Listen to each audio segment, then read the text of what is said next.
إن الحمد لله نحمده ونستعينه ونستغفره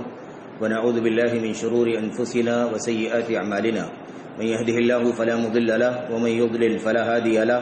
وأشهد أن لا إله إلا الله وحده لا شريك له وأشهد أن محمدا عبده ورسوله أما بعد فإن خير الحديث كتاب الله وخير الهدي هدي محمد صلى الله عليه وسلم وشر الأمور محدثاتها وكل محدثة بدعة وكل بدعة ضلالة وكل ضلالة في النار. أعوذ بالله من الشيطان الرجيم. بسم الله الرحمن الرحيم. واعبد ربك حتى يأتيك اليقين. وقال عز من قائل إنما يتقبل الله من المتقين. وقال النبي صلى الله عليه وسلم أو جاء عن النبي صلى الله عليه وسلم كان إذا عمل عملا أثبته وجاء عنه أنه إذا عمل عملا داوم عليه. وقال عليه الصلاة والسلام أحب الأعمال إلى الله أدومها وإن قل إلى آخر الآيات والأحاديث. برادران اسلام، دینی اور ملی بھائیوں، نوجوان دوستوں، احباب اور بزرگوں، عزیز بچوں، ماہ رمضان کے اختتام کے بعد اور عید الفطر کی خوشیوں کے بعد اب یہ جو موقع ہماری اور آپ کی زندگیوں میں آیا ہے، یہ بہت ساری باتوں کا اور بہت سارے موضوعات کا تقاضا کرتا ہے. ایسا نہیں ہے کہ ہم نے کسی میدان کو سر کر لیا ہے اور بس اسی پر کامیابی کا دار و مدار ہے. یہ زندگی جب تک قائم ہے، جب تک ہمارے اور آپ کے وجود میں اللہ تبارک و تعالیٰ نے زندگی رکھی ہے، جان موجود ہے، نفس زندہ ہے، تب تک ہمیں اللہ تبارک و تعالیٰ کی عبادت کرنی ہے، اللہ تعالیٰ کی بندگی کرنی ہے. اور اسی لیے ماہ رمضان کے اختتام کے ساتھ ہی یہ موضوعات ہمیشہ زیر بحث آتے ہیں، اور اللہ تبارک و تعالیٰ سے دعا کریں کہ اللہ تعالیٰ ہمیں اور آپ کو ماہ رمضان کا مسلمان نہ بنائے، بلکہ اللہ تبارک و تعالیٰ ماہ رمضان میں جو کچھ ہم نے عبادات کی، خواہ وہ فرائض ہوں، واجبات ہوں، مستحبات اور نوافل ہوں، اور اس کی جتنی بھی شکلیں ہیں، خواہ وہ قیام اللیل ہو یا تلاوت قرآن کریم ہو یا تسبیحات ہوں، اذکار ہوں یا دیگر اور اعمال صالحہ ہوں، صدقات ہیں، عمرے ہیں اور دیگر تمام تر چیزیں، اللہ تبارک و تعالیٰ نے ہمیں اس مہینے میں جو تربیت حاصل کرنے کی توفیق عطا فرمائی ہے، اس تربیت کی روشنی میں ہمیں اپنی بقیہ زندگی گزارنے کی توفیق عطا فرمائے. اصل مقصد یہی ہے کہ اس مہینے کے ذریعے سے اللہ تبارک و تعالیٰ ہمیں اور آپ کو تقوی شعار بندہ بنانا چاہتا ہے. ہماری اور آپ کی زندگی میں تقوی آ جائے، اس مہینے میں تقوی شعار بن کر کے رہ جائیں، اور مہینے کے اختتام کے بعد زندگی میں تبدیلی پیدا ہو جائے. ہمارے اعمال، جو ہم صالح اعمال، نیک اعمال کیا کرتے تھے، اس کا سلسلہ بند ہو جائے یا اس میں کمی آ جائے، اور ہم یہ سمجھ لیں کہ ماہ رمضان میں ہم نے بہت ساری نیکیاں اکٹھا کر لی ہیں، اور اب آگے ہماری کوتاہیاں جو کچھ بھی ہم کریں گے وہ رمضان اس کی تلافی کر لے گا. تو یہ بہت بڑی بھول ہوگی میرے بھائیوں. خواہ ہم اسے جان بوجھ کر کے کریں یا جان بوجھ کر کے نہ کریں، سستی اور کوتاہی میں ایسا ہو جائے، ہر صورت میں ہماری اور آپ کی ذمہ داری بنتی ہے کہ ہم ماہ رمضان کے بعد اپنی زندگی کو تقوی پر قائم رکھنے کی کوشش کریں. کیونکہ اللہ تبارک و تعالیٰ کا جو مقصد ہے وہ یہ ہے کہ بندہ اپنی زندگی میں تقوی شعار بن جائے، تقوی اس کی زندگی میں آ جائے، تقوی اس کی زندگی میں باقی رہے، اس کے ایک ایک عمل میں اللہ تبارک و تعالیٰ کا ڈر، اس کا خوف زندہ رہے، اور وہ اللہ تبارک و تعالیٰ کے عذاب سے بچنے کے لیے کوشش کرے، اور ہمیشہ اس کے ذہن و دماغ میں یہ فکر آباد رہے، بسی رہے کہ اللہ تبارک و تعالیٰ کے عذاب سے بچنے کے لیے ہمیں اپنی زندگی میں ہمیشہ فرائض کی پابندی کرنی ہے، اور ہمیشہ اللہ تبارک و تعالیٰ کی ممنوعات سے، محرمات سے، جسے اللہ تبارک و تعالیٰ نے منع فرمایا، اس سے اپنے آپ کو بچانا، اللہ سے توبہ کرنا، اللہ سے استغفار کرنا ضروری ہے. اس کے بغیر اس زندگی میں کامیابی حاصل نہیں ہو سکتی، اور آخرت کی زندگی اس سے بھی زیادہ مشکل ہو جائے گی. میرے بھائیوں، میرے بزرگوں، آئیے اس حوالے سے کچھ باتیں اپنے آپ کو نصیحت کرنے کے لیے اور اپنے احباب کو، بھائیوں کو، آپ حضرات کو یہ باتیں پہنچانے کے لیے عرض کی جائیں. اللہ سے دعا کریں کہ اللہ عز و جل ہمیں اور آپ کو رمضان کی برکتوں سے جو کچھ ہم نے اعمال صالحہ کی، تربیت کی، اعمال صالحہ کی، تقوی کی، اخلاص و للہیت کی، نیک اعمال پر ہمیشگی برتنے کی تربیت حاصل کی ہے، اللہ عز و جل اسے اپنی زندگی میں برتنے کی توفیق عطا فرمائے. اور یہ جو باتیں چند بنیادی نصیحت کے طور پر عرض کی جا رہی ہیں، اللہ تعالیٰ اسے ہمیں اپنے آپ کو ہمیشہ اللہ تعالیٰ اپنے پلے باندھنے کی توفیق عطا فرمائے اور اس کے مطابق زندگی گزارنے کی توفیق عطا فرمائے. میرے بھائیوں، میرے بزرگوں، رمضان کے اختتام کے بعد، عید الفطر کے بعد جو 2-3-4 موضوعات اہم اور ضروری ہوتے ہیں جن پر بات کی جانی چاہیے، ان میں سے سب سے پہلی بات تو یہ ہے کہ ہم اللہ تبارک و تعالیٰ کا شکر ادا کریں کہ اللہ تعالیٰ نے ہمیں اور آپ کو اس ماہ رمضان تک پہنچنے کی توفیق عطا فرمائی، اور ہم نے صحت و عافیت کے ساتھ، تندرستی کے ساتھ اس مہینے کے صیام کو، قیام کو مکمل کیا۔ اللہ تعالیٰ نے ہمیں اور آپ کو تلاوت قرآن کریم کی توفیق عطا فرمائی، دیگر اعمال صالحہ کی حسنات کی توفیق عطا فرمائی۔ اس اللہ کی توفیق پر اللہ کی حمد کرنا چاہیے، اس کا شکریہ ادا کرنا چاہیے کہ اللہ نے ہمیں لمبی زندگی جینے کی توفیق عطا فرمائی، پھر اللہ نے 1 سال دراز کیا، ہمیں رمضان تک پہنچا دیا، اور ہم نے رمضان کے روزوں، صیام کو، قیام کو، قرآن کریم کی تلاوت کو اور دیگر اعمال کو اللہ کی توفیق سے انجام دیا۔ تو اس توفیق پر، اس ہدایت پر اللہ تبارک و تعالیٰ کا شکریہ ادا کرنا چاہیے، اس کی بڑائی کا اعلان کرنا چاہیے، اور اس کی شروعات آپ دیکھیں رمضان کے اختتام کے ساتھ ہی عید الفطر کے دن یعنی شوال کی 1 تاریخ کو اللہ تبارک و تعالیٰ نے 2 رکعت نماز کی شکل میں اپنی بڑائی کا اعلان کرنے کے لیے سارے مسلمانوں کو فرض قرار دیا۔ ہم نے جو عید الفطر کی نماز پڑھی ہے وہ کیا ہے؟ وہ دراصل اللہ تبارک و تعالیٰ کی بڑائی کے لیے، اس کے حمد کے لیے، اس کے شکریہ کے لیے، اس کی عبادت پر ہم قائم ہیں۔ رمضان کے بعد بھی اس کا اعلان کرنے کے لیے اللہ تبارک و تعالیٰ نے وہ نماز رکھی ہے، نماز عید الفطر۔ کسی بھی خوشی میں بھی اللہ تبارک و تعالیٰ نے کبھی بھی بندوں کو یہ آزادی نہیں دی ہے کہ وہ جو چاہے کرے۔ اب انہوں نے ایک پورے مہینے کا روزہ رکھا ہے، بڑی تکان ہے، بڑی مشقت سے روزہ رکھا ہے، گرمی کی شدت برداشت کی ہے، پیاس اور بھوک کی شدت برداشت کی ہے، اور اپنے آپ کو بہت کچھ تھکایا ہے، اس لیے اب 1 مہینے کے بعد انہیں رخصت ہے کہ وہ 1 مہینے کچھ بھی کریں، جس طرح سے بھی چاہیں اللہ تبارک و تعالیٰ کی دین کی، اس کی شریعت کی مخالفت کرتے ہوئے زندگی گزاریں۔ 1 منٹ کے لیے بھی ہم عبادت کے لیے پیدا ہوئے ہیں، خوشی میں بھی عبادت کا کام ہے اور غم میں بھی عبادت ہی کا کام ہے۔ کوئی موقع ایسا نہیں ہماری اور آپ کی زندگی میں، ایک مسلمان کی زندگی میں، جس وقت ہمیں اللہ تبارک و تعالیٰ نے اپنی بندگی سے، اعمال صالحہ سے، حسنات سے، خیر کے کاموں سے آزاد کر دیا۔ یہ اللہ تبارک و تعالیٰ کی توفیق ہے کہ ہمیں اللہ تعالیٰ نے یہاں تک پہنچنے کی توفیق عطا فرمائی۔ اسی لیے وَلِتُكَبِّرُوا اللَّهَ وَلِتُكْمِلُوا الْعِدَّةَ وَلِتُكَبِّرُوا اللَّهَ عَلَى مَا هَدَاكُمْ وَلَعَلَّكُمْ تَشْكُرُونَ۔ اللہ نے تمہیں جو ہدایت عطا فرمائی ہے،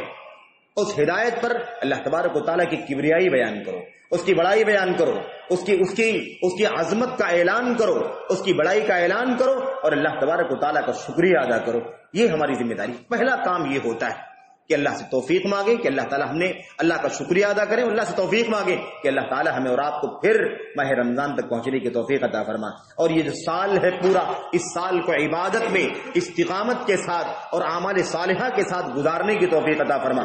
اللہ تعالیٰ سے ہمیں اور آپ کو اللہ سے توفیق بھی مانگنی ہے، اللہ سے دعا بھی کرنی، یہ ہماری ذمہ داری بنتی ہے، سب سے پہلی ذمہ داری۔ اس کے بعد جو دوسرا کام ہے میرے بھائیوں وہ یہ ہے کہ یہ پورا مہینہ جو ہم نے اللہ کی فضل و کرم سے فرائض، واجبات، سنن، نوافل سے بھرا ہوا مہینہ گزارا ہے، اس مہینے میں ہم نے جو اعمال کیے ہیں، جو نیکیاں ہم نے کی ہیں، ان نیکیوں کے سلسلے میں اپنے گریبان میں جھانک کر کے دیکھیں، اپنا جائزہ لیں، اپنا محاسبہ کریں کہ کیا پورے مہینے میں جو اللہ تبارک و تعالیٰ نے عبادات کرنے کی توفیق عطا فرمائی ہے، خواہ وہ سب سے جو بنیادی عبادت ہے اس مہینے کی یعنی رمضان کے مہینے کی، وہ صیام ہے، روزہ۔ اس روزے میں ہم نے تمام حقوق اور تمام آداب کی رعایت کیا ہے کہ نہیں کیا؟ ہم نے اس میں کوئی کمی تو نہیں کی ہے، ہم نے اس میں کوتاہی تو نہیں کی ہے، ہم نے کوئی خلل تو نہیں رکھا ہے، ہم نے قیام اللیل میں کوتاہی تو نہیں کی ہے، ہم نے قیام اللیل کو ویسے انجام دیا ہے جیسے دینا چاہیے، ہم نے ان نوافل کو ویسے ہی ادا کیا ہے جیسے اللہ تبارک و تعالیٰ کو مطلوب ہے، قرآن کریم کی تلاوت ہم نے کما حقہ کی ہے یا نہیں کی ہے، ہم نے قرآن کریم کے اس مہینے میں قرآن کریم کی تلاوت کا حق ادا کیا ہے کہ نہیں کیا ہے۔ میرے بھائیو، سلف صالحین کی سیرت آپ جانتے ہیں کہ قرآن کریم سے کتنا گہرا لگاؤ اس مہینے میں ہو جایا کرتا تھا، وہ سب باتیں ہو چکی ہیں، گزر چکی ہیں، اور مہینہ جا چکا ہے، اس لیے ہمیں چاہیے کہ ہم اس کا محاسبہ کریں۔ پھر اس کے علاوہ اور جو دیگر اعمال ہیں، مثال کے طور پر صدقہ ہے، خیرات ہے، اور خصوصیت کے ساتھ میرے بھائیوں آخری وقت میں جو اللہ تبارک و تعالیٰ نے رمضان کے اختتام پر صدقۃ الفطر رکھا ہے، اس کے جو حقوق ہیں، اس کے جو آداب ہیں، تاکہ ہمیں زکوٰۃ الفطر کی ادائیگی کا ثواب مل سکے۔ ایسا نہ ہو کہ ہم نے کوتاہی کی ہو اور اس کے نتیجے میں وہ عام صدقہ بن گیا ہو، ہم نے آسانی کے ساتھ عید کی نماز کے بعد کسی کو 100 روپے 200 روپے دے دیے اور ہم نے سوچ لیا کہ زکوٰۃ الفطر ادا ہو گیا۔ تو یہ سارے پہلو ہمیں اللہ تبارک و تعالیٰ سے دعا کرنی چاہیے کہ اللہ ہمیں اس کے محاسبے کی توفیق عطا فرمائے، اپنے گریبان میں جھانکنے، اپنے اعمال کا جائزہ لینے، اس کا سروے کرنے کی توفیق عطا فرمائے، کیونکہ ہم جب سروے نہیں کریں گے تو ہمیں احساس نہیں ہوگا کہ ہم نے جو اللہ تبارک و تعالیٰ کی عبادت کی ہے اس میں کچھ کمی رہ گئی ہے یا مکمل ادا ہوا ہے، کمی رہ گئی ہے تو اس کی تلافی ہمیں کیسی کرنی چاہیے، اور الحمدللہ اگر ہم نے اچھے سے ادا کیا ہے تو اللہ تعالیٰ سے اللہ کا شکریہ ادا کر کے اس سے مزید خیر کی توفیق مانگنا چاہیے۔ ان تمام چیزوں کا ہمیں موقع نہیں ملے گا، ضروری ہے کہ انسان محاسبہ کرے، اور ایک مومن تو اپنی زندگی کے ایک ایک پل کا محاسبہ کرتا ہے،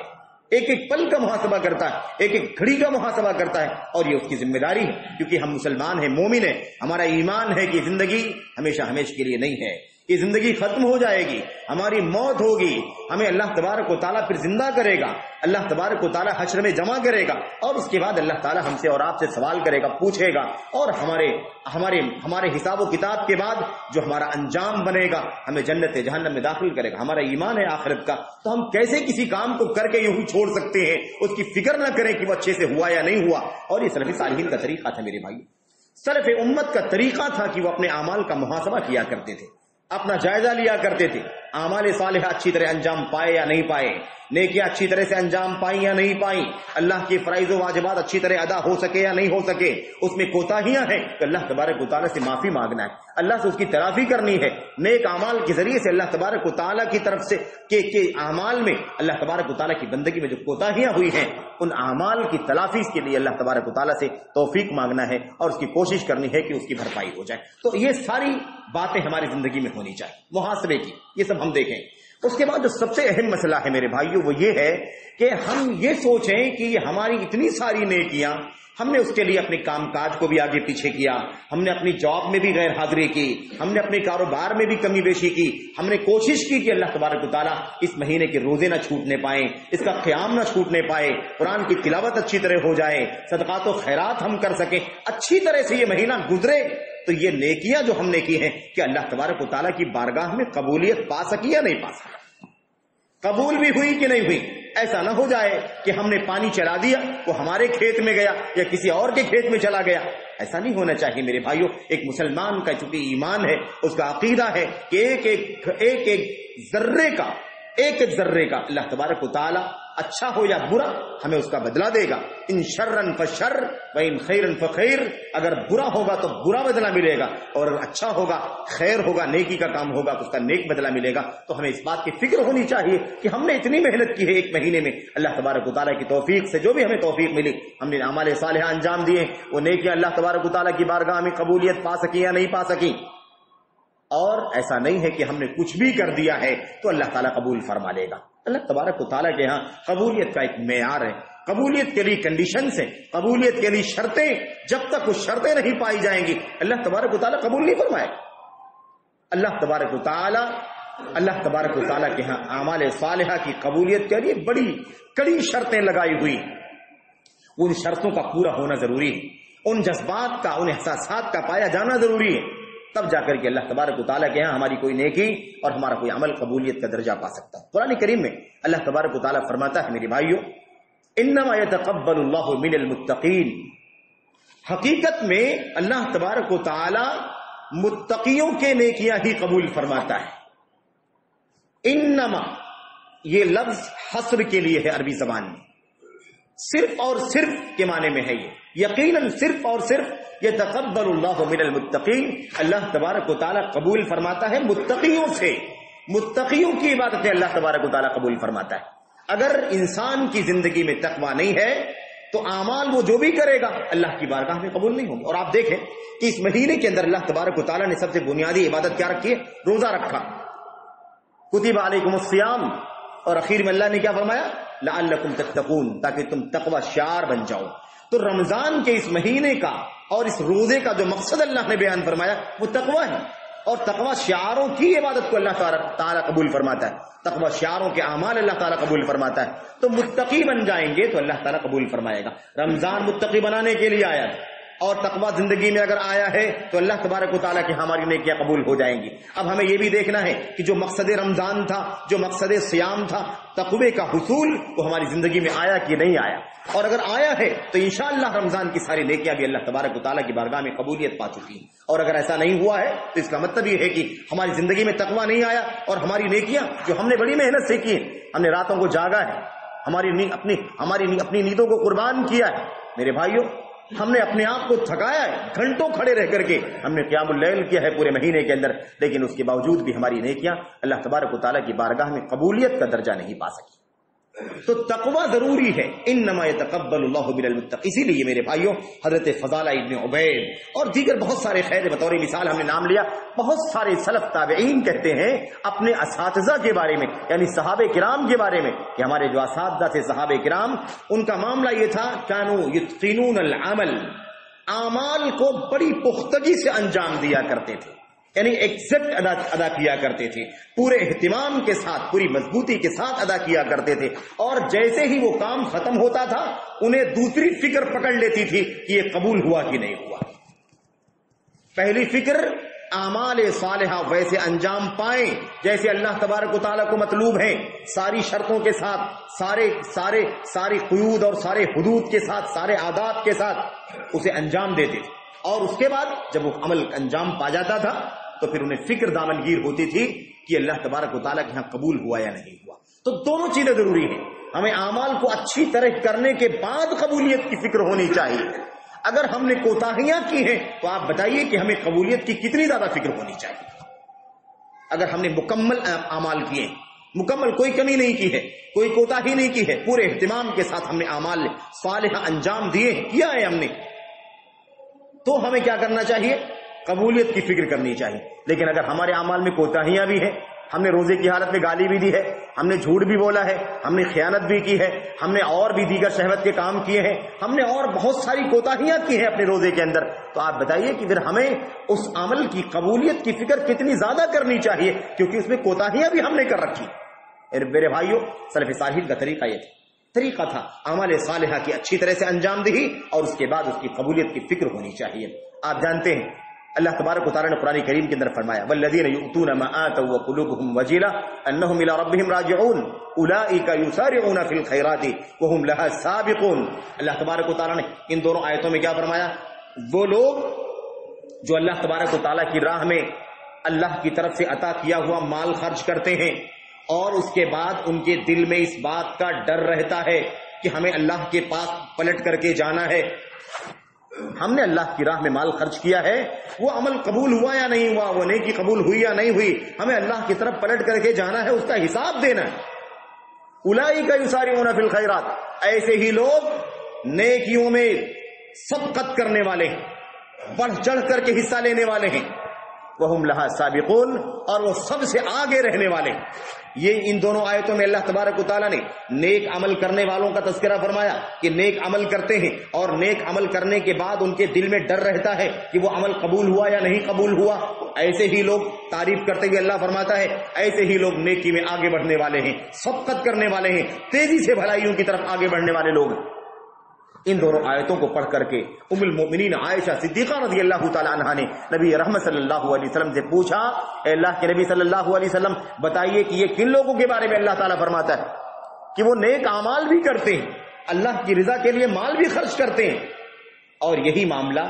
اللہ کی رضا کے لیے روزہ رکھنے کا ہے، اللہ کی رضا کے لیے نماز پڑھنے کا ہے، اللہ کی رضا کے لیے قرآن کی تلاوت کرنے کا ہے، اللہ کو راضی کرنے کے لیے تسبیحات اور اذکار کرنے کا ہے، یہی معاملہ صدقہ و خیرات کا ہے، یہی معاملہ عمرے کا ہے، ساری نیکیوں کا معاملہ یہی۔ اللہ کی راہ میں اخلاص کے ساتھ مال خرچ کرتے ہیں، اور اس کے بعد ان کے دل میں ڈر ہوتا ہے کہ پتہ نہیں یہ عمل اللہ کے ہاں قبول ہوا یا نہیں ہوا۔ ام المؤمنین نے پوچھا رضی اللہ تعالی عنہا نے، اللہ کے نبی یہ کون لوگ ہیں جن کے بارے میں اللہ تعالیٰ فرما رہا ہے کہ یہ مال خرچ کرنے کے بعد بھی اللہ سے ڈرتے ہیں کہ اللہ کی طرف پلٹ کر کے جانا ہے؟ کیا یہ ایسے لوگ ہیں جو مال خرچ کرتے ہیں اللہ کے راستے میں، یہ نیک کام بھی کرتے ہیں، اور اس نیک کام کے ساتھ ساتھ وہ گناہ کے بھی کام کرتے ہیں، وہ راتوں کو زناکاری کرتے ہوں گے، وہ سود کھاتے ہوں گے، وہ شراب پیتے ہوں گے؟ کیا ایسے لوگوں کے بارے میں اللہ فرماتا ہے کہ نیکیاں کرنے کے بعد ان گناہوں کی وجہ سے اللہ سے ڈرتے ہیں کہ اللہ کے ہاں قبول ہوا یا نہیں قبول ہوا؟ تو اللہ کے نبی نے سمجھایا ام المؤمنین عائشہ رضی اللہ تعالیٰ عنہا کو اللہ کے نبی نے فرمایا لا یا بنت صدیق، اے صدیق کی بیٹی، معاملہ ایسا نہیں ہے، یہ گناہ کرنے والے لوگ نہیں ہیں کہ گناہ کرنے کی وجہ سے یہ ڈرتے ہیں کہ ہماری نیکیاں قبول ہوئی کہ نہیں ہوئی، بلکہ ان کا معاملہ کیا ہے؟ ہم الذین یصلون ویصومون ویتصدقون ویخافون الا یقبل منهم۔ یہ اللہ تبارک و تعالیٰ کے لیے نمازیں پڑھنے والے لوگ ہیں، یہ اللہ تعالیٰ کے لیے روزہ رکھنے والے لوگ ہیں، یہ اللہ تبارک و تعالیٰ کی رضا کے لیے صدقات اور خیرات کرنے والے لوگ ہیں، گناہ کرنے والے لوگ نہیں، یہ زناکاری نہیں کرتے، یہ بدکاری نہیں کرتے، یہ شراب نہیں پیتے، یہ سود نہیں کھاتے،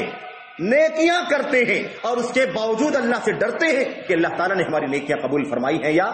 نہیں قبول فرمائی ہے۔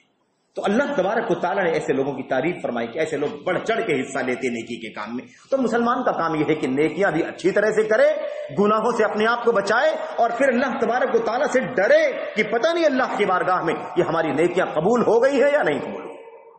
اس روایت کو امام ترمذی نے روایت کیا ہے اور میرے بھائیوں یہ حسن درجے کی روایت۔ بہرحال کہنے کا مطلب یہ ہے کہ ہمیں اس بات کی فکر ہونی چاہیے،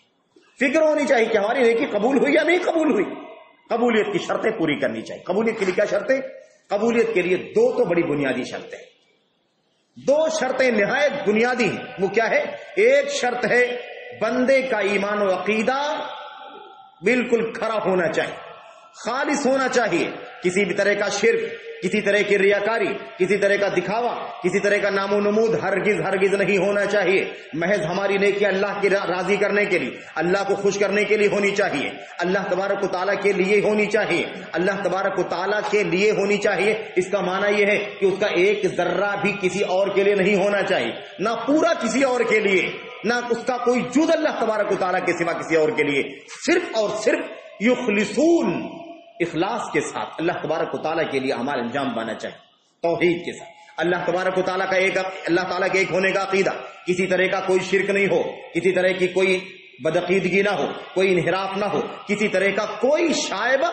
شرک کا ہرگز اس کے ایمان و عقیدے کے اندر نہ۔ پہلی شرط تو یہ ہے۔ دوسری شرط کیا ہے؟ دوسری شرط یہ ہے کہ وہ عمل اللہ کے نبی محمد الرسول اللہ صلی اللہ علیہ وسلم کی سنت اور آپ کے طریقے کے مطابق ہونا چاہیے، آپ کی ہدایت کے مطابق ہونا چاہیے۔ فإن خير الحديث كتاب الله وخير الهدي هدي محمد صلی اللہ علیہ وسلم۔ سب سے بہترین بات اللہ تبارک و تعالیٰ کا کلام ہے اور سب سے بہترین طریقہ اس دنیا میں کس کا ہے؟ وہ اللہ کے نبی محمد الرسول اللہ صلی اللہ علیہ وسلم کا طریقہ ہے۔ تو کلام الہی سب سے بہتر کلام ہے اور سب سے بہترین طریقہ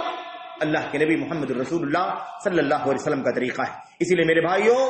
ہمارے لیے ضروری ہے کہ ہم اللہ تبارک و تعالیٰ پر سچا ایمان رکھیں، ہماری توحید خالص ہو، اس میں شرک کی ملاوٹ نہ ہو، اس میں اخلاص کے سوا، للہیت کے سوا ریاکاری نہ ہو، نمود نہ ہو، شہرت نہ ہو، دنیا طلبی نہ ہو، کسی کو دکھانا مقصد نہ ہو، پورے طور پر کھڑا ہونا چاہیے عقیدہ۔ اور اسی کے ساتھ ساتھ دوسرا کام کیا ہے؟ اللہ کے نبی محمد الرسول اللہ صلی اللہ علیہ وسلم کی سنت کے مطابق وہ عمل انجام پانا چاہیے، اس کی تابعداری میں، اس کی ماتحتی میں، اس مسلک اس مسلک، اس نظریہ اس نظریہ، فلاں فلاں فلاں فلاں، کسی نظریے کے مطابق نہیں۔ میرے بھائیوں سب سے بہتر طریقہ اگر کسی کا ہے تو محمد الرسول اللہ صلی اللہ علیہ وسلم کا طریقہ ہے۔ تو یہ دو شرطیں تو نہایت بنیادی، نہایت بنیادی۔ اس کے بعد اللہ تبارک و تعالیٰ نے پہلے ہی ہم نے ذکر کیا آپ کے سامنے، اللہ فرماتا ہے انما یتقبل اللہ من المتقین، اللہ تبارک و تعالیٰ تقوی شعاروں کے اعمال کو قبول فرماتا ہے۔ تو انسانی زندگی کے اندر پورے طور پر ایمان، اخلاص، الہیت، اتباع سنت، بدعات سے دوری، شرک سے دوری، خرافات سے دوری اور ہر طرح کی ملاوٹوں سے انسان کا ایمان و عقیدہ اور اس کا عمل پاک صاف ہونا چاہیے۔ یہ اس کی قبولیت کے لیے بنیادی شرط ہے میرے بھائیوں، اس کے بغیر ہمارے اعمال قبول نہیں ہو سکتے۔ اس کے بعد جو اگلا نقطہ ہے رمضان کی اس موسم کے اختتام کے حوالے سے، اعمال صالحہ کی قبولیت کی فکر کرنے کے بعد، اللہ سے قبولیت کی دعا کرنے کے بعد ہماری ذمہ داری یہ بنتی ہے کہ ہم اپنی اگلی زندگی کو انہی نیکیوں میں گزاریں، اس میں کسی طرح کا خلل نہیں ہونا چاہیے۔ ہماری نمازوں کی پابندی، ہمیں رمضان میں نمازوں کی پابندی کر لی، رمضان سے پہلے نماز میں کوتاہی ہوا کرتی تھی یا نماز نہیں پڑھتے تھے، اللہ کے فضل و کرم سے، اس کی توفیق سے، رمضان کی برکتوں سے ہم نے نماز کی پابندی کرنا شروع کر دی، ہم نمازوں کی پابند ہو گئے، ایک مہینہ ہم نے فرض بھی پڑھا، نفل بھی پڑھا اور اس کے بعد پھر ہم نے رمضان کے ساتھ ہی اپنی نمازوں کو چھوڑ دیا۔ بڑی محرومی کی بات ہوگی، بڑی محرومی کی بات ہوگی۔ اللہ کے نبی علیہ الصلوۃ والسلام کا معاملہ یہ تھا، صحابہ کرام کا معاملہ یہ تھا کہ نفل کام بھی اگر کوئی شروع کرتے تھے تو بھی اس کی پابندی کیا کرتے تھے، ہمیشہ کیا کرتے تھے، ہمیشہ اس کا اہتمام کیا کرتے۔ میرے بھائیوں چھ جائے کہ فرض ہے یہ روزے، فرض ہے یہ نمازیں، ہم نے نماز کی پابندی کرنا شروع کی اور رمضان کے بعد ہم نے رمضان نمازوں کو چھوڑ دیا، پھر ہم بے نمازی ہو گئے۔ میرے بھائیوں اس میں کئی ایک مشکلات، کئی ایک مصیبتیں ہیں۔ میں آپ کو بتاؤں، سب سے پہلی بات تو یہ ہے کہ ہم اللہ تبارک و تعالیٰ کی بندگی کے لیے پیدا کیے گئے۔ یہ زندگی جب تک ہے تب تک بندگی کا نظام چلتا رہے گا۔ اللہ تبارک و تعالیٰ کی بندگی کا، اللہ کی عبادت کا جو ہم نے معاہدہ اللہ تبارک و تعالیٰ سے کیا ہے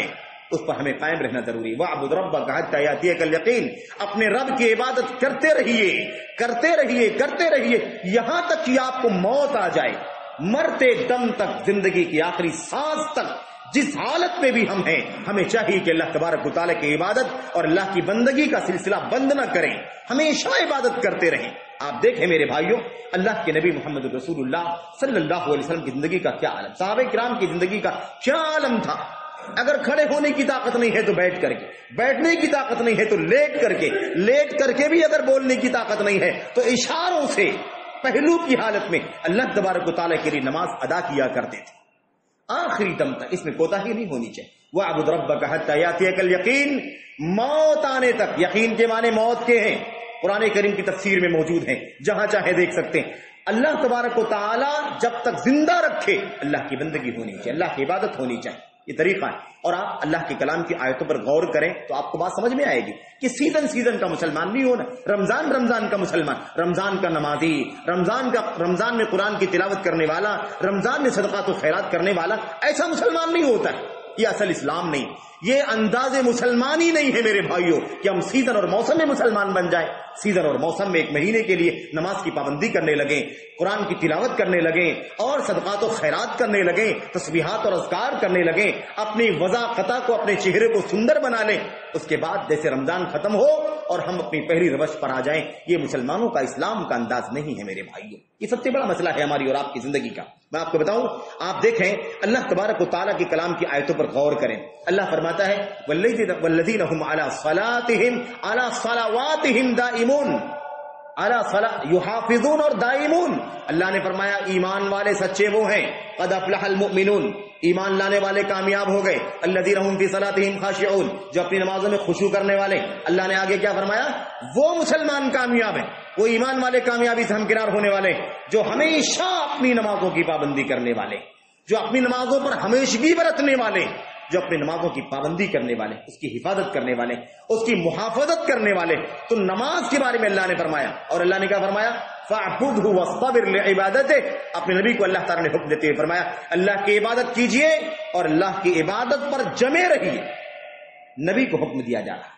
نبی کو اللہ تبارک و تعالیٰ کیا فرماتا ہے؟ آپ اللہ کی عبادت کیجئے اور اللہ تعالیٰ کی عبادت پر قائم رہیے، اسی پر ثابت رہیے۔ ایسا نہیں ہونا چاہیے کہ موسم میں، کسی خاص وقت میں، کسی خاص مناسبت پر آپ نے نمازوں کی پابندی کر لی، عبادات کا اہتمام کر لیا، اور اس موسم کے جانے کے بعد آپ پھر پہلی روش پر پلٹ آئے۔ عام طور پر یہ صورتحال ہوتی ہے میرے بھائیوں، تو یہ نہیں ہونا چاہیے۔ اللہ کے نبی محمد رسول اللہ صلی اللہ علیہ وسلم کی سنت اور آپ کی سیرت اور آپ کی زندگی ہمارے سامنے ہے۔ آپ علیہ الصلوۃ والسلام کا طریقہ یہ ہوتا تھا کہ آپ جب کوئی سنت کا عمل، کوئی مستحب عمل، نفل کام بھی شروع کرتے تھے تو آپ اس پر ہمیشگی برت۔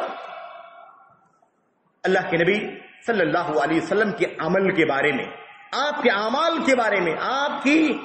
کی نیکیوں کے بارے میں ام المومنین عائشہ صدیقہ رضی اللہ تعالیٰ عنہ سے پوچھا گیا کیف کان عمل النبی صلی اللہ علیہ وسلم، نبی کریم صلی اللہ علیہ وسلم کا عمل کیسا ہوتا تھا؟ یعنی آپ جو اعمال صالحہ کرتے تھے اس میں آپ کی سیرت کیا ہوتی تھی، آپ کا طریقہ کیا ہوتا تھا؟ ام المومنین نے کیا فرمایا رضی اللہ تعالیٰ عنہ نے؟ کان عملہ دیما، نبی کریم صلی اللہ علیہ وسلم کا عمل دیما ہوا کرتا تھا۔ دیما کے معنی کیا ہوتے ہیں؟ دائمی ہوا کرتا تھا، ہمیشگی برتتے تھے۔ آپ کوئی عمل شروع کرتے، آپ کوئی نیکی شروع کرتے تو آپ علیہ الصلوۃ والسلام اس کی پابندی کرتے، اس کا اہتمام کرتے، اس پر ہمیشگی برتتے۔ ایسا نہیں کہ کچھ دن کریں پھر چھوڑ دیں، کچھ دن کریں پھر چھوڑ دیں، کم کریں لیکن ہمیشہ کریں۔ فرائض کو پابندی کرنا ضروری ہے، فرائض میں کوئی کمی نہیں ہونی چاہیے، لیکن سنتوں میں، مستحبات میں، نوافل کے کاموں میں انسان کم کرے لیکن ہمیشہ کرے، یہ ہونی چاہیے، یہ طریقہ ہونا چاہیے۔ نبی کریم صلی اللہ علیہ وسلم فرماتے ہیں احب الاعمال ادومها، احب الاعمال الى الله ادومها وان قل۔ اللہ کے نبی علیہ الصلوۃ والسلام فرماتے ہیں اللہ تبارک و تعالیٰ کو سب سے زیادہ محبوب اور پیارا عمل وہ ہے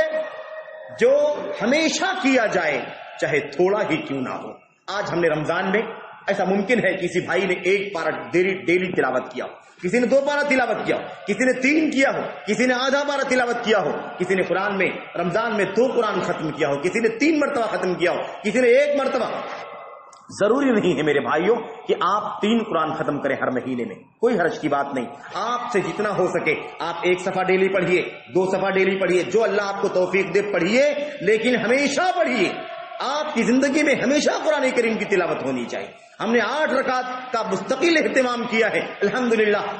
قیام اللیل کا 3 رکعت وتر پڑھی ہے۔ آپ کو اللہ توفیق دے، آپ ہمیشہ اس کا اہتمام کیجئے۔ اگر پورا نہیں کر سکتے رات میں اٹھنے کا اہتمام کیجئے، اللہ آپ کو توفیق دے، اٹھیے، وضو کیجئے، 2 رکعت پڑھ کر کے آپ چھوڑ دیجئے،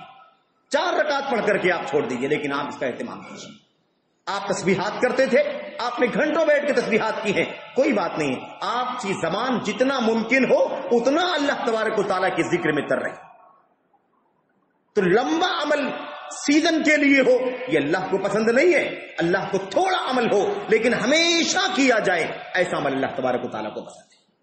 یہ کوشش ہونی چاہیے۔ تو احب الاعمال ادومها وان قل، اللہ تبارک و تعالیٰ کے ہاں سب سے محبوب عمل وہ ہے جس پر ہمیشگی برتی جائے، ہمیشہ عمل کیا جائے، چاہے وہ قل تھوڑا ہی کیوں نہ، معمولی کیوں نہ، قلیل مقدار میں کیوں نہ۔ یہ اللہ کے نبی علیہ السلام کا طریقہ تھا اور آپ نے امت کی رہنمائی فرمائی۔ تو میرے بھائیو یہ طریقہ اللہ کے نبی علیہ السلام کے صحابہ کا بھی تھا۔ کان اذا عمل عملا اثبتہ، آپ جب بھی کوئی کام کیا کرتے تھے، کوئی عمل کرتے تھے، اثبتہ، تو آپ ثابت قدمی سے کیا کرتے تھے، ہمیشگی برتتے تھے اس کے اوپر، ایسا نہیں کبھی کر لیا پھر چھوڑ دیا، کبھی کر لیا چھوڑ دیا۔ ہم رمضان میں جوش میں آتے ہیں تو ہم 3 قرآن ختم کر دیتے ہیں، لیکن اس کے بعد پورے سال قرآن کریم کو ہاتھ بھی نہیں لگاتے۔ اللہ کو یہ عمل پسند نہیں، یہ خود غرضانہ عمل ہے میرے بھائی، یہ مومنانہ شان نہیں ہے، یہ مسلمانی وصف نہیں ہے کہ ہم سیزن میں مسلمان بن جائیں، قرآن سے رشتہ جوڑ لیں، مسجدوں سے رشتہ استوار کر لیں، پابندی کرنے لگے اور اس کے بعد ہم اللہ تبارک و تعالیٰ کو فراموش کر دیں۔ اللہ سے دعا کریں اللہ ہم سب کو ہمیشگی کے ساتھ اللہ تعالیٰ دین پر عمل کرنے کی توفیق عطا فرمائے، آمین رب العالمین۔ اس کے بعد میرے بھائیوں ایک خاص بات اور آپ سے عرض کرنی ہے، اور پھر اس کے بعد اختتام۔ ایک بات جو عرض کرنی ہے وہ یہ ہے کہ یہ جو ہمیشگی برتنے کا عمل ہے، ہمیشہ عمل کرنے کا جو مسئلہ ہے، یہ ہماری اور آپ کی زندگیوں کے لیے بڑا قیمتی ہے۔ اس میں ایک نقطہ بڑا اہم ہے، اگر ہم نے اپنے عمل پر ہمیشگی برتی، ہمیشہ اس کا اہتمام کیا، تو یہ ہمارے لیے حسن خاتمہ کی دلیل ہوگی انشاءاللہ تبارک و تعالی۔ جو عمل صالح پر ہمیشگی برتیں گے، ہمیشہ عمل صالح کریں گے، ہمیشہ نیکیوں پر زندگی گزاریں گے، ہمیشہ فرائض کی پابندی، سنتوں کا اہتمام، نوافل کا اہتمام، اور آپ جان لیجئے کہ پوری زندگی میں کبھی بھی اللہ تبارک و تعالی نے ان عبادات کو دور نہیں کیا ہے، ہر پوری زندگی میں یہ عمل موجود ہے۔ نمازیں موجود ہیں،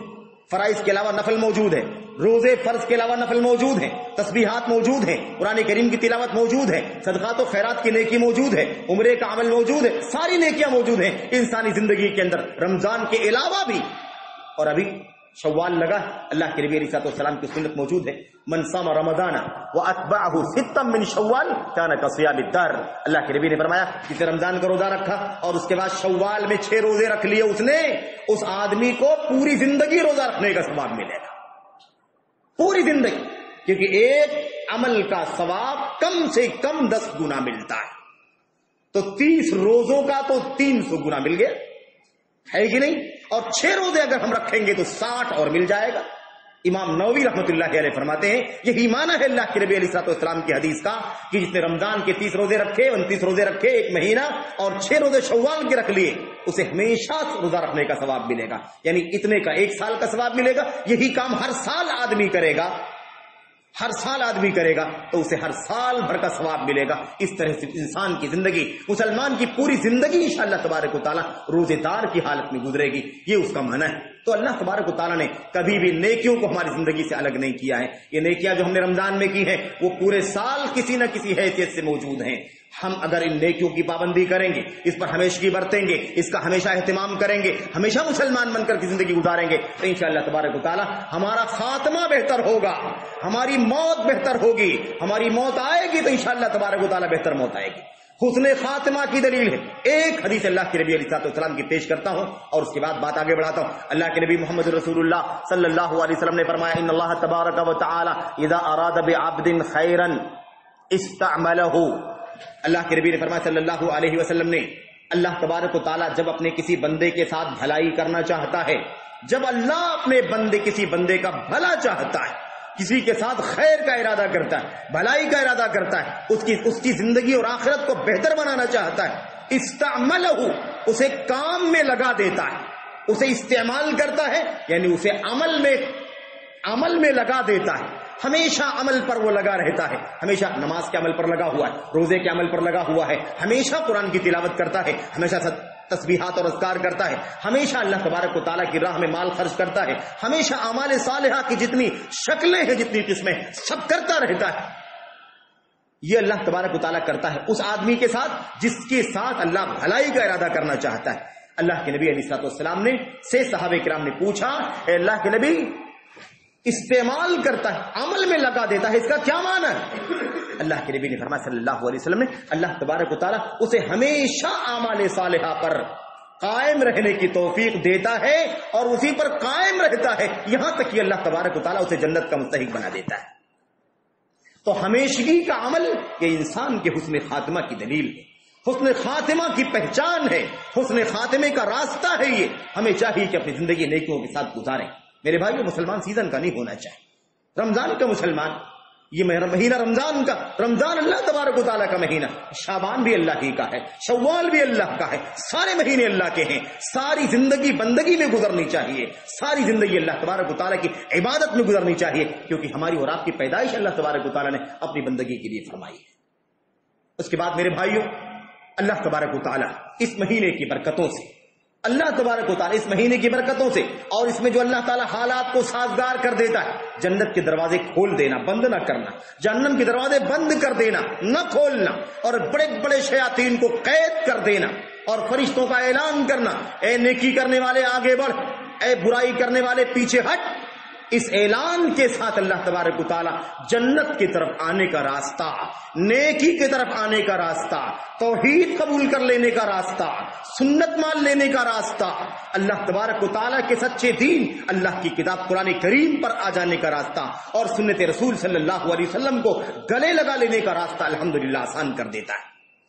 رکاوٹیں کم ہو جاتی ہیں، راستے آسان ہو جاتے ہیں، یہ اللہ تبارک و تعالیٰ کا فضل و کرم ہے۔ یہی وجہ ہے الحمدللہ کہ ہر سال رمضان میں بہت سارے بھائیوں کو اللہ تبارک و تعالیٰ توحید خالص تسلیم کرنے کی توفیق عطا فرماتا ہے۔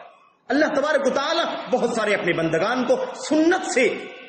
سے اللہ تبارک و تعالیٰ وابستہ ہونے کی توفیق عطا فرماتا ہے۔ وہ الحمدللہ اپنے پچھلے ایمان و عقیدے سے، پچھلے اپنے نظریات سے، پچھلے اپنی سوچ سے الحمدللہ تائب ہو کر کے اللہ کی سچی توحید پر قائم ہو جاتے ہیں، نبی کریم صلی اللہ علیہ وسلم کی سنت سے وابستہ ہو جاتے ہیں، اپنی زندگی کو اللہ کی توحید کے مطابق گزارنے والے بن جاتے ہیں، اللہ کے نبی علیہ الصلوۃ والسلام کی سنت کے مطابق زندگی گزارنے والے بن جاتے ہیں۔ ان کی زندگی کا وطیرت، ان کی زندگی کا رنگ ڈھنگ، ان کی زندگی کی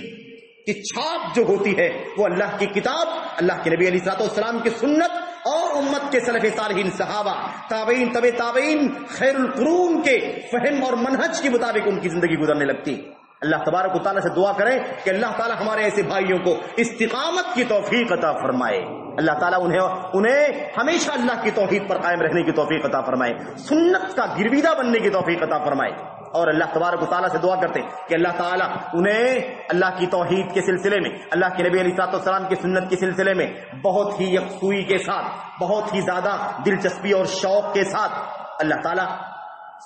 توحید کو اور سنت کو پڑھنے کی توفیق عطا فرمائے۔ وہ ڈھونڈے سنت کو، وہ تلاش کرے سنت کو، وہ ڈھونڈے توحید کو، وہ تلاش کرے اللہ تبارک و تعالیٰ کی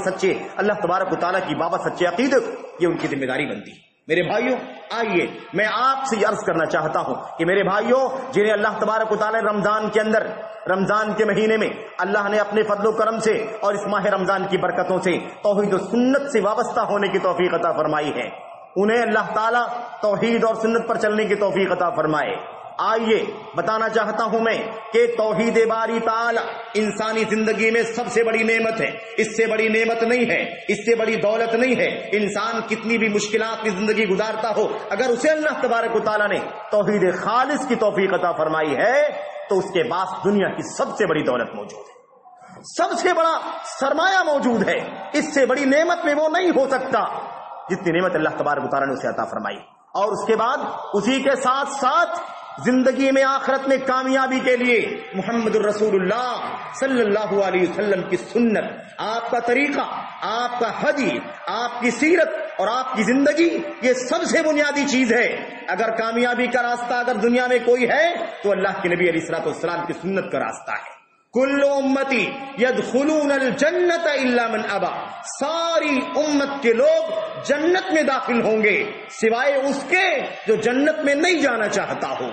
جنت میں جانے سے انکار کرتا ہو. صحابہ نے پوچھا اللہ کے نبی ومن یابا یا رسول اللہ, اللہ کے نبی علیہ الصلوۃ والسلام بھلا جنت میں جانے سے انکار کون کر سکتا ہے؟ اللہ کے نبی نے فرمایا من اطاعنی دخل الجنہ ومن عصانی فقد ابا, جس نے میری اطاعت کی وہ جنت میں داخل ہوگا اور جس نے میری نافرمانی کی وہی جنت میں جانے سے انکار کرنے والا ہے. تو رسول کریم صلی اللہ علیہ وسلم کی اطاعت, آپ کی پیروی, آپ کی اتباع, آپ کی سیرت پر چلنا یہ جنت کا راستہ ہے. آپ کی سنت کو چھوڑ دینا, آپ کی سنت کی نافرمانی کرنا, آپ کی سنت کو ٹھکرا دینا یہ جہنم کا راستہ ہے, جنت میں جانے سے انکار کر دینے کا رویہ ہے. اس لیے میرے بھائیوں یہ پیغام ہے اللہ تبارک و تعالیٰ کی توحید کا پیغام ہے, نبی کریم صلی اللہ علیہ وسلم کی سنت کا پیغام ہے. آؤ میرے بھائیوں اپنی زندگی کو توحید کے چھاؤں میں گزارو, اللہ کے نبی علیہ الصلوۃ والسلام کی سنت کی چھاؤں میں گزارو. یہی زندگی کا اور آخرت کا سب سے بڑا سرمایہ ہے. اس دنیا میں عزت چاہتے ہو تو توحید پر چلو, عزت چاہتے ہو, شان و شوکت چاہتے ہو, دنیا کی آزمائشوں سے اگر اپنے آپ کو بچا کر کے جنت کا راستہ پانا چاہتے ہو تو تمہیں چاہیے کہ تم توحید پر گامزن رہو, اللہ کے نبی محمد الرسول اللہ صلی اللہ علیہ وسلم کی سنت پر قائم رہو. الحمدللہ یہی دعوت ہے ہماری, یہی پیغام ہے ہمارا کہ اللہ کی کتاب اور محمد الرسول اللہ صلی اللہ علیہ وسلم کی سنت, اور جیسے اللہ کی کتاب کو اور محمد الرسول اللہ صلی اللہ علیہ وسلم کی سنت کو اللہ کے نبی کے صحابہ نے, صحابہ کے بعد ان کے تابعین نے, ان کے بعد تبع تابعین نے سمجھا ہے, اسی طرح سے کتاب و سنت کو سمجھ کر کے دنیا کی زندگی گزارو. انشاءاللہ تبارک و تعالی ہماری اور آپ کی دنیا کی زندگی بھی سمر جائے گی اور آخرت کی زندگی بھی انشاءاللہ تبارک و تعالی جنت کی کامیابی کے ساتھ گزرے گی. اللہ تعالی ہمیں اس کی توفیق عطا فرمائے, آمین رب العالمین. میرے بھائیو بات لمبی نہ ہو جائے, اللہ سے دعا کرتا ہوں کہ اللہ تعالی ہمیں اور آپ کو رمضان کے بعد اپنا محاسبہ کرنے کی توفیق عطا فرمائے, اپنے اعمال کی قبولیت کی توفیق عطا فرمائے, اپنی آگے والی زندگی پر استقامت کی توفیق عطا فرمائے. اللہ تبارک و تعالی نے جو نیکیوں کی توفیق عطا فرمائی ہے اس پر اپنی حمد اور اپنا شکر کرنے کی توفیق عطا فرمائے, اور اللہ تبارک و تعالی ہمیں حسن خاتمہ کی توفیق عطا فرمائے. حسن خاتمہ کا مطلب یہ ہے انسان کی زندگی ایسے وقت میں آئے, ایسی حالت میں آئے وہ اللہ تبارک و تعالی کی ایمان پر قائم تھا اور محمد الرسول اللہ صلی اللہ علیہ وسلم کی سنت کے مطابق زندگی گزار رہا تھا. انسان ہمیشہ برتے گا, اللہ تبارک و تعالی اس کے لیے حسن خاتمے کی توفیق عطا فرمائے گا. اللہ سے دعا کرتے ہیں کہ اللہ تعالی ہمیں اور آپ کو اپنی اگلی زندگی تقوی کے ساتھ گزارنے کی توفیق عطا فرمائے, حسن عمل کی توفیق عطا فرمائے. اللہ تعالی ہمیں ہمیشہ اللہ تعالی اپنا بندہ بنائے رکھے, ہمیں سیزن کا موسم کا بندہ نہ بنائے, سیزن کا موسم کا مسلمان نہ بنائے, بلکہ ہمیشہ اللہ تعالی کی بندگی کرنے کی توفیق عطا فرمائے. وَاعْبُدْ رَبَّكَ حَتَّى يَأْتِيَكَ الْيَقِينُ. اللہ کے نبی صلی اللہ علیہ وسلم آپ اپنے رب کی عبادت میں لگے رہیے یہاں تک کہ آپ کو موت آ جائے. یہ معنی ہے یقین کا معنی موت ہے. حَتَّى أَتَانَا الْيَقِينُ. مشرکین نے, کفار نے کہا ہم نے دنیا میں اپنے آپ کو کھو دیا, ہم غافل رہے, ہم بہک گئے, گمراہ رہے. حتی اتانا الیقین, یہاں تک کہ موت آ گئی. یقین کے معنی موت کے, موت تک یقین وہ درجہ نہیں ہے جو صوفیوں نے بنا رکھا ہے. صوفیوں نے درجہ بنا رکھا ہے یقین کا درجہ, عین الیقین کا درجہ, علم الیقین کا درجہ, اور ان درجات کے حساب سے وہ کہتے ہیں یقین کا مقام اتنا اونچا ہے کہ جو اللہ کی بندگی کرتے کرتے, ریاضت کرتے کرتے یقین کے مقام تک پہنچ جاتا ہے, پھر اس کے بعد اسے اللہ کی عبادت کرنے کی ضرورت باقی نہیں بچتی. صوفیوں کا عقیدہ ہے نبی کریم صلی اللہ علیہ وسلم سے بڑھ کر کے دنیا میں اللہ کے بندگان میں کوئی اللہ تبارک و تعالیٰ کے یہاں نیک نہیں ہو سکتا ہے. آپ سے زیادہ اللہ تبارک و تعالیٰ کا محبوب کوئی نہیں بن سکتا ہے. اللہ کے نبی علیہ الصلوۃ والسلام صحابہ کرام کے کندھوں پر ٹیک لگا کر کے میرے بھائیوں پیروں کو گھسٹ گھسٹ کر کے چلتے تھے اور مسجد میں حاضر ہو کر کے آخری وقت میں نماز پڑھا کرتے تھے۔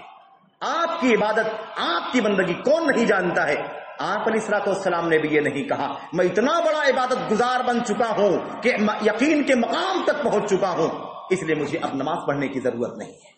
میرے بھائیوں یہ بدعقیدگی ہے، یہ گمراہی ہے صوفیوں کی جو لوگوں نے پھیلا رکھی ہے۔ یقین کے مقام پہنچنے کے بعد انسان کو عبادت کی ضرورت نہیں پڑتی ہے، یہ گمراہی ہے۔ یقین کا معنی یقین نہیں ہے، یقین کا معنی وہ یقینی فیصلہ ہے جس کو موت کہا جاتا ہے۔ موت تک اللہ کی عبادت کرتے رہیے۔ اللہ سے دعا کریں کہ اللہ تعالیٰ ہمیں اور آپ کو آخری وقت تک، زندگی کی آخری سانس تک اللہ تعالیٰ بندگی کی توفیق عطا فرمائے اور اللہ کی توحید پر، اللہ کے نبی کی سنت پر قائم رہنے کی توفیق عطا فرمائے۔ آمین رب العالمین۔ وصلی اللہ وسلم وبارک علی نبینا محمد وعلی آلہ وصحبہ اجمعین۔ السلام علیکم ورحمۃ اللہ وبرکاتہ۔